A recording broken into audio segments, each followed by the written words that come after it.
Hello, this is Heather Hoffman, and I'm here today with a clean and simple card to share with you, doing a stamped pattern using one of the fun images in the brand new September 2020 Kit of the Month.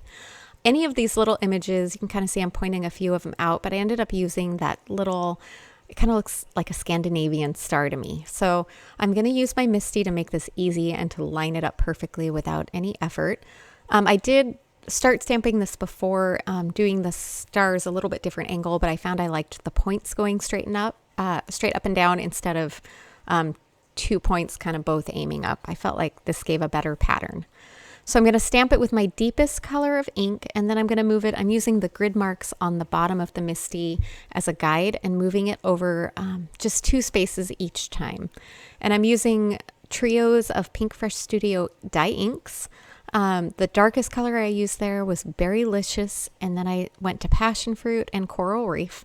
And I'm doing one side all the way first, and then carefully counting back my 2 squares at a time, and then making sure I end up 2 squares over, and then stamping the other side with the same progression.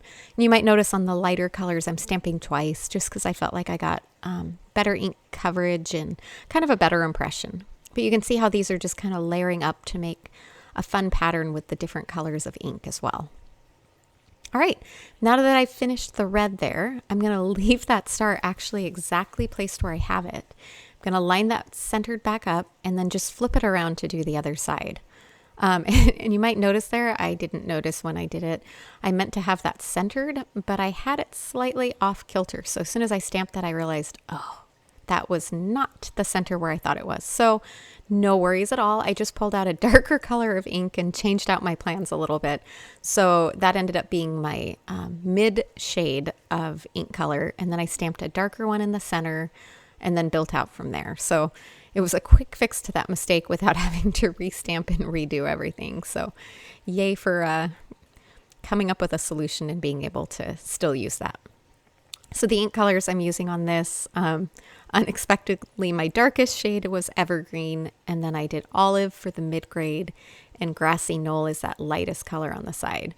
And then after that mistake, you might notice when I went all the way back to finish that left-hand side, I double-checked to make sure I had it lined up right, because after all of that, I didn't want to mess it up and stamp that last one in the wrong place. All right, now you can see I have a double border there of those images. And I'm going to stamp a simple sentiment from this kit in the center there. I thought that was such a pretty scripty, just beautiful and simple. So I'm stamping that just with black ink. I liked how it popped against those bright colors, just in the center there. And I'm going to go ahead and stamp it twice, again, taking advantage of my MISTI. And then I'm going to trim that panel down, and I'm trimming it pretty far because I want this to go on my card front. And I think I'm taking about a 1/2 inch off of each side. So I'm trying to kind of consistently do it all around the border. You could use a frame die cut or something like that if you wanted to as well, to trim that down, but I just wanted it clean and simple. And then instead of putting it on a white or a colored card base, I just kind of picked an off-white, kind of a cream or ivory colored card base. I love how cream and white look together. And then I used a little bit of fun foam to mount that on that background for some good sturdy dimension. And then the finishing touch, we had to add a bit of sparkle. So I pulled out some white Pretty Pink Posh jewels, and I'm going to do 3 different sizes. So I started with my largest size in the center of that middle star, and then went out to a mid-sized and then a really tiny one on the outside. That little bit of variation, it's going to add not only sparkle, but just a little bit of interest in a super simple and neutral way. Not in your face obvious, but it just finishes off the center of those stars just perfect for a good polished and finished effect. I'm going to use my jewel picker there and a little dot of glossy accents in each place to adhere those down. And then this card will be finished. And I'm wondering if I'm the only one thinking this, but I totally felt like this card design was inspired by Laura Basson and all of her beautiful colored borders and pattern stamping that she does. So I kind of felt like I was getting my Laura Basson on this card design. Super simple there. Finish those last jewels, and then that little bit of sparkle is finished. And there's the finished card.